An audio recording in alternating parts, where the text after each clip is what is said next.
আল্লাহ তাআলা বলেন, আমার দেয়া প্রতিটি নিয়ামত সম্পর্কে অবশ্যই আমি তোমাদেরকে জিজ্ঞেস করব। প্রতিটা নিয়ামত হাদিসের মধ্যে আছে, আল্লাহ তাআলা জিজ্ঞেস করবেন।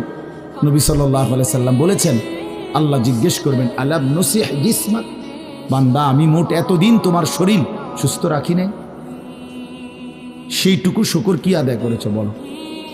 অনুরবিকা মিনাল মা, আমি কি তোমাকে প্রতিবার তৃষ্ণার্ত অবস্থায় পানি পান করিয়ে তোমার তৃষ্ণা নিবারণ করি নাই? যতবার পানি পান করছো, তো এরপরে আমার কি শুকর আদায় করছো বলো বান্দা।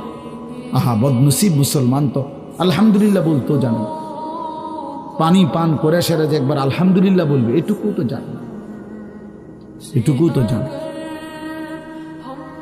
তাইলে এই জন্য বললাম, আমরা কিন্তু প্রত্যেকেই আমাদের হায়াত, ইয়াহিয়ার ওই কথার থেকে আমি বললাম আমাদেরকে উত্তর দিতে হবে।